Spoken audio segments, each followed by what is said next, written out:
السلام عليكم ورحمه الله وبركاته. ازيكم يا حلوين؟ عاملين ايه؟ يا رب دايما تكونوا بخير. قبل ما نبدا الفيديو هندوس اللايك وهنشيك في القناه ان شاء الله وفعل الجرس عشان يوصلك كل جديد باذن الله. بصوا بقى، شايفين البرتقال الحليوه ده؟ هو مش حليوه ولا حاجه، هو مش شايه، مش دقايه، ليمونيه. اخويا راح جاب لي الشنطه دي وجاي فرحان بقى ان هو جاب لي برتقال. بيقول لي عارفه بكام الشنطه؟ قلت له قال لي ب 20 جنيه. قلت له شاطر، ب 20 جنيه مره واحده. يا سبحان الله، ده ما بتاكلش حبيبي، ده بيتعمل عصير بس.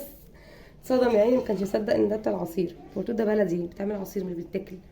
قشرت له واحده كلها، يعني ضغطه عالي من كتر اللي هو حادق قوي فظيع. فقلت له خد مش هزعلك، انا اول مبدئيا كده اول حاجه هنعملها ناخد منه شويه، نعمل كوبايه ايه، ناخد منه كوبايه عصير نعملها كيكه البرتقال. فايه، انشغلتها بقى ايه، هعصر على الخلاط هنا. بصوا انا بدات اعصر، وعايزه اقول انا بخاف جدا من الحصاره دي بخاف منها جدا وحياه ربنا، بحيث ان هي تاكل ايدي. انا بحطها هنا كده اهو.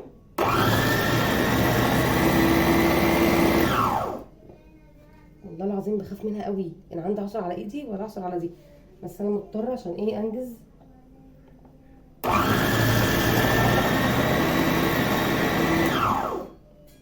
انا هعمل عليها كوبايه واحده بس، والباقي بقى يتولاه ربنا.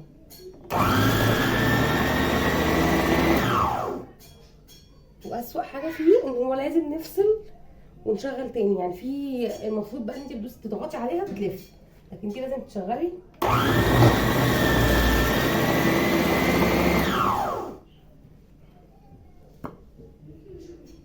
بصوا بقى، هكمل الحبه دولت وايه وارجع لكم تاني عشان ما تدوشكوش معايا. بصوا شايفين كده، عصرت الكميه اللي انا كنت محضراها اهي.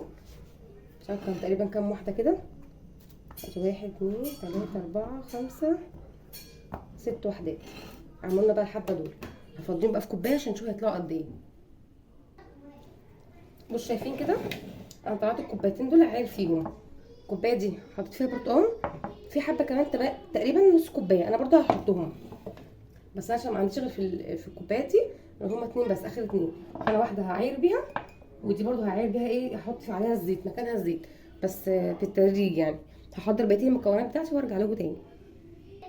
بصوا اول حاجه هنعملها مع بعض، هنضرب المكونات اللي هتتحط في الخلاط الاول. هحط كوبايه البرتقال اهي، انا مش هحط لبن خالص، انا هحط برتقال بس بدل اللبن، كده هيبقى كتير. بصوا هو كده كوبايه ونص برتقال، تمام. هيبقى نص كوبايه انا هشربهم بقى، حبه صغيرين. وحطيت كده اهو، يعني حطينا كوبايه ونص عصير برتقال وكوبايه الا ربع زيت. انا بفضل الزيت عن السمنه في الكيك، واللي حابب السمنه برده براحته، بس الاحسن ان الزيت بيبقى اخف. تمام. هنكمل بقيه السوائل، هنحط بيضتين،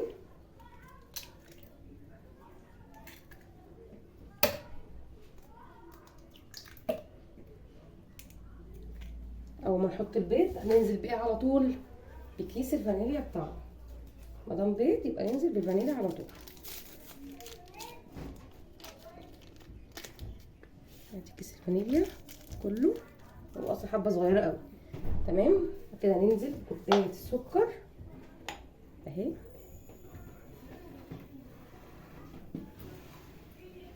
نحط كوبايه نص كده، يعني ايه كوبايتين الا ربع تقريبا، عشان خاطر ايه البرتقال بتاعنا حادق شويه، فاحنا ايه نعوضه شويه بالسكر. يلا بقى نحطها نضربها في الخلاط. سامعين صوتها جوه الخلاط بتضرب؟ عايزين نضربها كويس جدا، يعني ايه دي وقتها شويه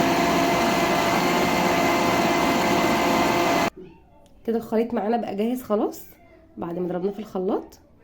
ونجيب بقى ايه البوله بتاعتنا دي، الملح بتاعنا الحلو ده، الكوبايه بتاعتنا الجميله دي. هنجيب الدقيق ونقول بسم الله الرحمن الرحيم. لسه اول مره اجيب النوع دوت، ويا رب يطلع حلو بقى. اسمه العبد.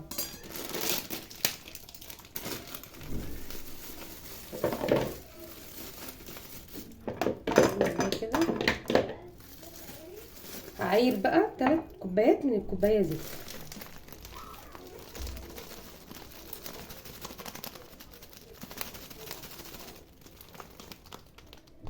ادي واحد،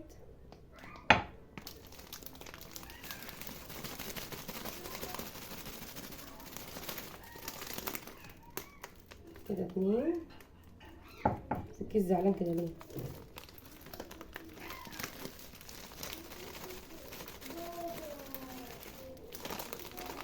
نحط حبه صغيرين كده اهو عشان الكوبايه بتاعتنا مش بتكون مليانه للاخر. ادي كده تلاته.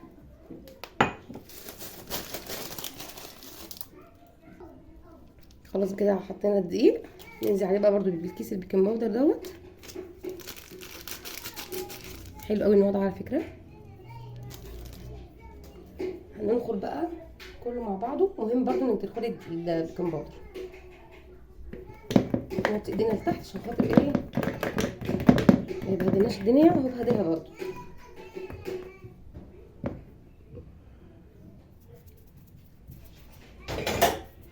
بعد ما حطينا بقى البيكنج باودر والدقيق، هننزل بقى بخليط الكيكه بتاعتنا الجميله البرتقال الحلو اللذيذ.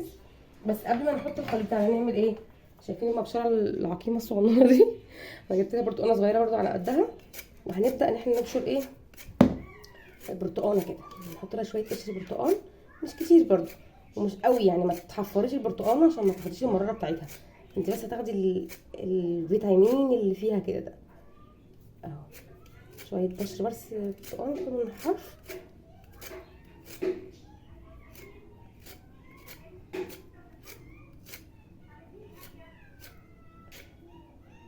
والله بفكر اعمل بالبرتقال دوت مربى، مش عارفه ازاي بس بيحصل يعني.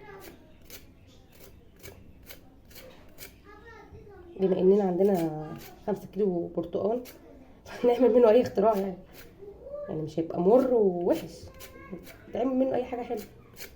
بصوا كفايه كده عشان ما ايه، انا تقريبا لفيت عليها كلها يعني عشان ما اخش على الحته البيضه اللي جوه دي وتبقى مره بقى. بس كده تمام.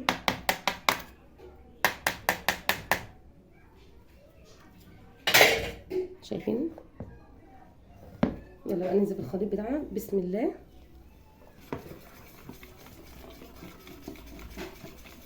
خليكي اهم حاجه الكيكه بتلفيها على لفه واحده، يعني ايه ما بتروحيش يمين وشمال فيها، تفضلي على اتجاه واحد. انا بلف الطبق معايا كده اهو، بس الكيكه نفسها مش بعكسها، معرفش ليه بس هم بيقولوا ان هو كده غلط يعني. معرفش مين قال لي برضه بس انا طالعه على كده يعني، لفيها على اتجاه واحد.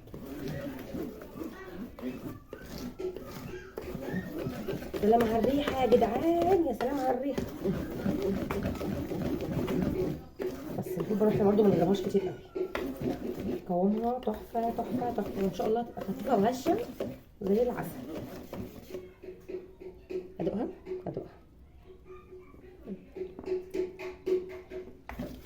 يا سلام عليا لما بفنن تفنين حلو برضه. فضينا المضرب بتاعنا، هضرب بقى الصينيه وارجع لكم. بصوا بقى كده حطيت ايه، حطيت في الصينيه بتاعتي اهي شويه زيت تقريبا. مبقاش حد يعمل في الصواني الالومنيا دلوقتي غيري.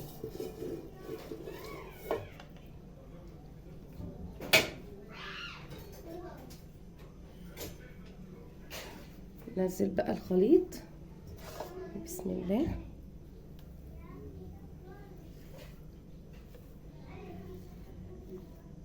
الزبادي دي انا اتغريت فيها وجبتها هي والفرشه، كل الفرشه كده كده مش هنستعمل لها حراره ولا حاجه، لكن الزباديوله طلعت سيئه ونوعها وحش جدا، ما تتحطش في الحراره اصلا، دي لو الشمس جت عليها تسيح. اه والله فظيعه. شايفين ساحت ازاي؟ حطيتها جوه بس كنت بقلب بيها في حاجه كنت فاكراها زي الزباديولات المحترمه بنت الناس. بس كده طعمها فظيع ورهيب.